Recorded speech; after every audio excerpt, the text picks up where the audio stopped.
C'est Mastermind Kraken ici à Paris avec plus de 30 e-commerçants. Suite au succès de notre dernier Mastermind, j'ai décidé de vous offrir un cadeau inoubliable. Celui des meilleurs moments des conférences pour vous aider à scaler et à développer votre business en ligne. Aujourd'hui, on retrouve Alicia, qui est une amie à moi depuis des années maintenant, que vous avez déjà vu sur cette chaîne ou que vous connaissez si vous avez déjà participé à un de mes événements, une de mes retraites, un de mes masterminds, peu importe. Alicia, c'est un entrepreneur multicasquette, multifacette, qui a un don pour l'organisation et la vision. Et dans la conférence du jour, elle nous parle de comment créer un playbook pour pouvoir organiser, structurer et développer son business. Aujourd'hui, le playbook de notre business, c'est un outil essentiel dans son développement, dans la délégation et dans le fait de pouvoir atteindre ces résultats incroyables qu'on vise, comme 10 millions d'euros de chiffre d'affaires par an. Profitez de cet enseignement, comprenez ce que c'est qu'un playbook, comment est-ce que vous allez pouvoir le mettre en place et l'utiliser au quotidien pour pouvoir développer votre business. Profitez bien de cette conférence avec Alicia. C'est parti. La meilleure conférence de la journée. Du coup, je voulais prendre une minute pour te remercier et pour remercier Sandrine. Et j'aimerais qu'on applaudisse tous Sandrine, s'il vous plaît. Je suis très contente d'être venue aujourd'hui, c'était vraiment chouette. Ça m'a donné une bonne motivation et ça m'a redonné un peu du baume au cœur à bosser sur l'agence et les sites. Du coup, moi, je vais vous parler de comment avoir des sites e-commerce, ne pas travailler dedans ou travailler le moins possible dedans. Est-ce que ça vous intéresse ou pas? Oui. Merci Enzo. Bon, plus sérieusement, mon job à moi, c'est coach business. J'accompagne les entrepreneurs à développer, à scaler leur vie et leur business à travers l'organisation et la planification. À travers, du coup, mon agence et mes sites e-commerce, cette année, mon objectif était du coup de structurer et de faire des process pour tout et faire donc ce qu'on va appeler un playbook. Du coup, ma conférence va porter là-dessus. Je vais vous sensibiliser à ça. Donc, je ne vais pas vous faire l'éloge de l'organisation et de la planification parce que ça prendrait un peu de temps. Je vais aller direct dans le vif du sujet. Vous êtes plusieurs à avoir plusieurs boutiques. Est-ce qu'il y en a qui n'ont qu'une boutique ici? Ok. Donc, que vous ayez qu'une boutique, que vous travaillez tout seul ou que vous ayez plusieurs boutiques et que vous travaillez à plusieurs, c'est valable pour tout le monde. Et je vous invite à mettre en place ce que je vais vous présenter. Donc, un playbook, c'est quoi? Tout ce qu'on a dit aujourd'hui, c'est important, il faut le faire. Mais l'étape suivante, c'est ça. Et si vous ne faites pas ça, ben, vous resterez un dropshipper en slip dans votre chambre. Et je pense que personne n'a ce souhait. Si c'est votre cas, c'est très bien. Mais même en faisant ça, vous avez envie de vous dégager du temps pour aller à la piscine, pour aller je ne sais où, au crossfit ou j'en sais rien. Donc, on va voir comment faire. Donc, j'ai divisé en plusieurs parties notre business. Donc, le playbook, il va être sur quoi? Il va être soit sur Notion, soit sur un Google Drive. Il faut qu'il y ait un support écrit et un support en cloud. Surtout pas sur votre ordinateur. Votre ordinateur, il pète, il n'y a que vous qui l'avez. Enfin bref, en cloud. Mon conseil. Donc, la première chose à faire, la culture de votre entreprise. Donc, Tristan et Enzo en ont parlé tout à l'heure. Donc, je ne vais pas revenir dessus. Je vais juste appuyer sur le fait que ce soit important de le faire, notamment pour le recrutement, comme ils l'ont dit. Pour moi, ça fait la différence, c'est-à-dire que quand on se vend pas correctement en tant que recruteur, eh ben à un moment donné, ça casse. Parce qu'on avait des choses dans notre tête, la personne avec qui on travaille en avait d'autres, et on n'a pas forcément matché, et on n'a pas forcément communiqué là-dessus. Quand on fait la mission, la vision et nos valeurs, ben forcément, la personne lors du recrutement, on va lui en parler. On va lui en parler aussi au moment de l'embauche, on va lui en parler au moment de la validation, et ça rentre dans sa tête, et surtout, c'est dans ses valeurs, etc. Est-ce que, est-ce que tu conseilles aussi avec les freelances d'être en accord sur la mission Alors, je vais noter quelque chose, c'est que aujourd'hui, la plupart d'entre nous, enfin en tout cas des gens que je fréquente, on monte des business et on a des gens, on dit qu'ils travaillent pour nous, mais ils n'ont pas de contrat en fait. Aujourd'hui, certains d'entre vous, donc je ne vais pas forcément dire qui, font comme ça et moi c'est comme ça que je fonctionne. Et il y a des gens qui font des centaines de milliers d'euros, voire même des millions par mois, ils fonctionnent comme ça, ils n'ont pas de salariés. De salariés administrativement parlant, administrativement parlant. Mais par contre, tu peux très bien avec un freelance créer cette relation, chose que je fais au quotidien et chose que d'autres font au quotidien également. Et du coup, c'est encore plus difficile à faire parce qu'une personne qui est sous contrat, ben forcément, elle va être corporate. Mais moi, je veux pas quelqu'un de corporate. Je veux quelqu'un vraiment qui vive le truc et qui se donne à fond dans le projet. Il y a aussi un truc, mais ça, c'est propre à moi et à mes valeurs dans l'agence, c'est le fait qu'on grandit ensemble et que moi, je suis d'accord d'embaucher des gens qui ont un mindset d'entrepreneur parce que je vais les accompagner là-dessus Parce que moi, c'est ce qui me fait vibrer. C'est pas forcément qu'ils restent à 2 000 € par mois dans mon agence, c'est plutôt qu'ils aillent chercher leurs propres revenus. Et idéalement, je vais m'associer avec eux, je vais faire des trucs, et ça me fait kiffer. Et du coup, c'est la vision qu'on a à long terme. Voilà, parenthèse fermée là-dessus. Donc, la culture de l'entreprise. Ensuite, on va avoir... attends, 2 secondes. Donc, tous ces 3 pôles-là sont vraiment les pôles dont on a parlé aujourd'hui, qu'il faut absolument processiser. Donc, processiser, attends avant de mettre, ça veut dire quoi? Ça veut dire avoir un doc, avoir une page Notion, ce que vous voulez, où il y a écrit étape par étape ce que vous faites. Comme l'a dit Enzo ou Tristan tout à l'heure, je sais pas, il faut tout mettre. C'est un mode d'emploi. Petit 1, tu fais ça. Petit 2, tu fais ça. Petit 3, tu fais ça.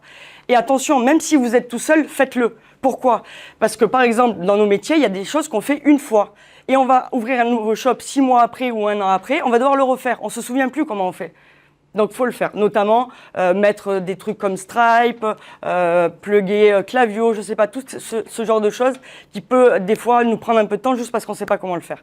Donc, écrivez vos process, même si vous bossez tout seul et que vous voulez rester comme ça. Pour la vente et l'opérationnel, qu'est-ce qu'on va avoir à noter dans le playbook? Donc, le service client, une partie très importante. On n'en a pas parlé aujourd'hui, mais c'est quand même un truc à ne pas négliger. Donc, il faut un book SAV. Il faut, dans ce book, on va mettre les templates SAV. Donc, ayez des templates SAV.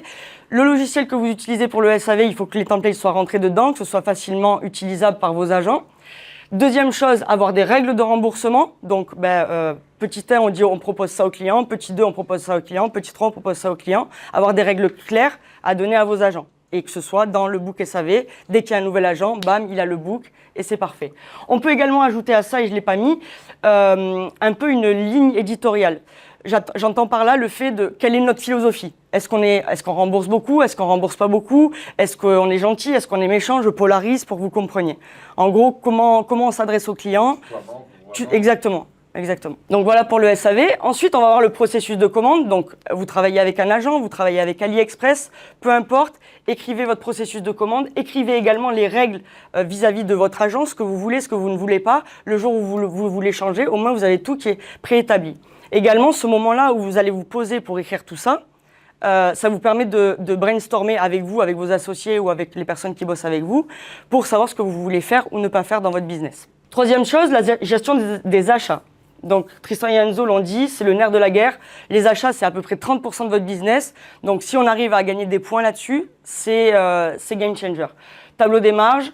On en a parlé tout à l'heure, donc je ne vais pas insister. Rentability qui, du coup, remplace le tableau des marges automatiquement. Et la relation fournisseur, écrire un peu vos règles, ce que vous faites, ce que vous ne faites pas.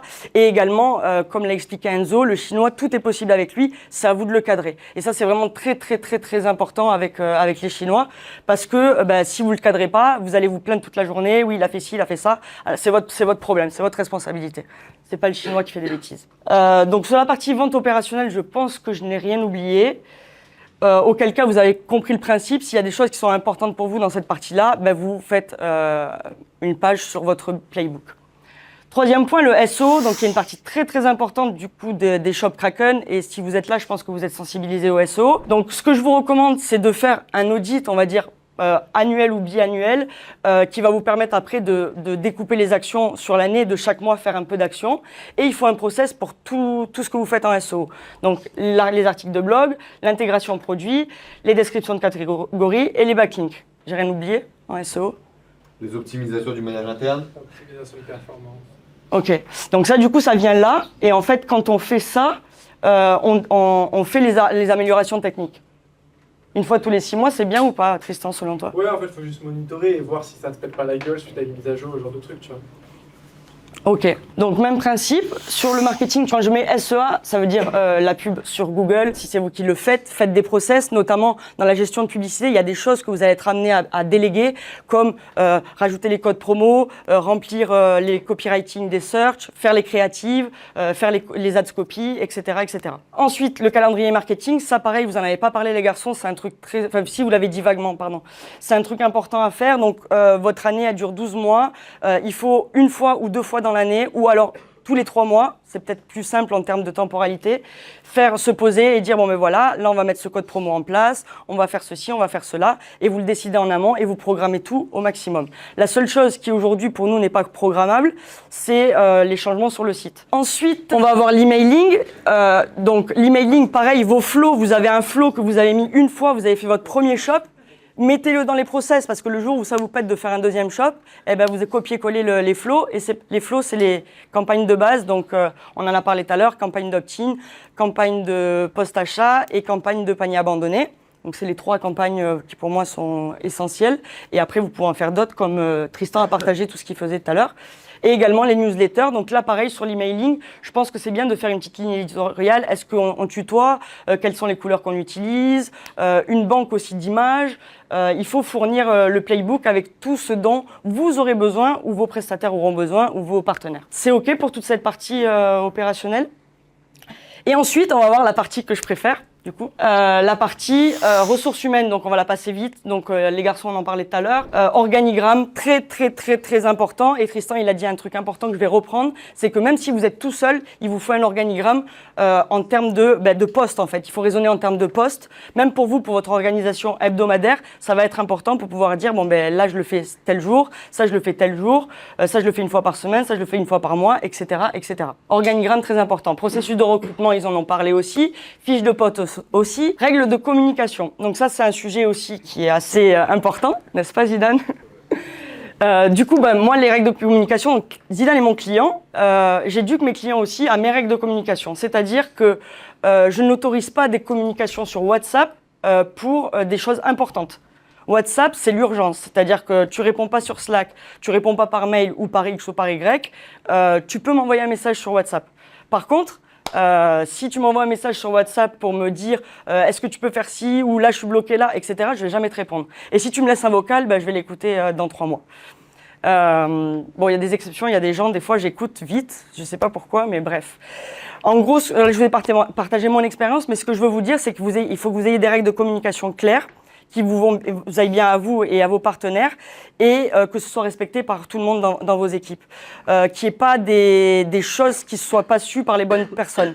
Exemple, si vous êtes plusieurs à travailler sur un sujet, il y a des conversations groupées, il y a des mails suivis, il y a des choses qui font qu'on ne perd pas l'information et qu'on n'est pas obligé de faire des réunions tous les 4 matins. Les règles de communication ont cet avantage aussi, c'est que vous ne faites pas des réunions tous les jours en fait. Emploi du temps. Emploi du temps très important, selon moi également. Donc, si vous êtes tout seul, il vous faut un emploi du temps. Si vous êtes plusieurs, il faut un emploi du temps pour chacun des postes de votre boîte. L'emploi du temps, c'est quoi? C'est comme à l'école, lundi, mardi, mercredi, jeudi, vendredi, samedi, dimanche, matin, après-midi, des horaires et vous remplissez des cases. Je vous invite vraiment à le faire. Ça va vous forcer à vous focus sur certains moments de votre journée. Je pense que pour être un bon entrepreneur, il faut se focus au moins 3 ou 4 heures, plus c'est compliqué. Et après, vous pouvez mettre des tâches un peu moins, qui vous demandent un peu moins de focus dans votre emploi du temps. Si je peux rajouter, Oui. et prioriser aussi les tâches. Vas-y. Mais si le P1, P2, P3, P4, tu vois, et vraiment accorder des priorités aux tâches. En fait, selon moi, oui, je suis d'accord. Selon moi, il y a l'emploi du temps que tu vas... Toutes les semaines, ça va être quasiment la même chose. Il y a dans ton emploi du temps, il y a des plages horaires pour gérer des urgences ou gérer des choses un peu exotiques, on va dire. Et du coup, là va rentrer la priorisation par rapport à ce que tu dis, donc P1, P2, P3. Après, attention, est-ce que ça, tu l'utilises et est-ce que tu le respectes? Je pense vraiment le mettre en place doucement. Ok. Parce que du coup, moi, j'ai essayé ça et c'est pas évident à respecter, en fait. C'est pas évident, mais c'est vrai que je suis pas encore carré aussi sur mon emploi du temps, mais je suis vraiment en train de faire tout ce travail-là.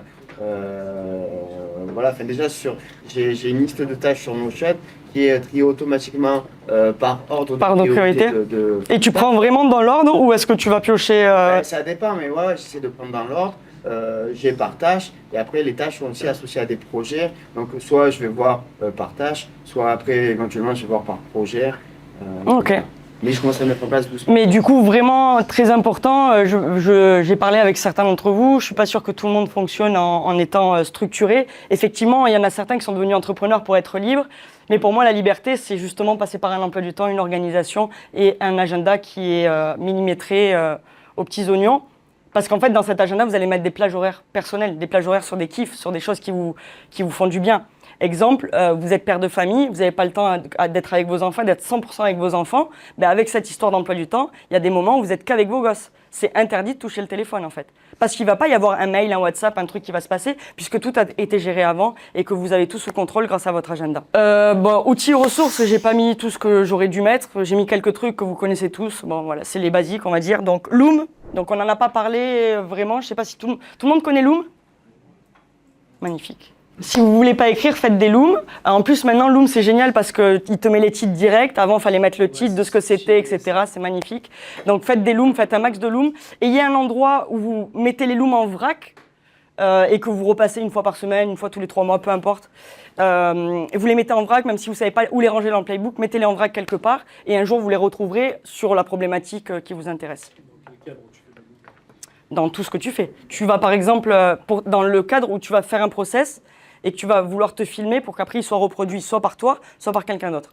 En général, par toi, tu te souviens de ce que tu as fait, mais comme j'ai dit au début, il y a des choses qu'on fait qu'une fois et on ne se souvient pas exactement. Et on a besoin de se remémorer. Au moins, on a un loom, on a un process, on a quelque chose à utiliser.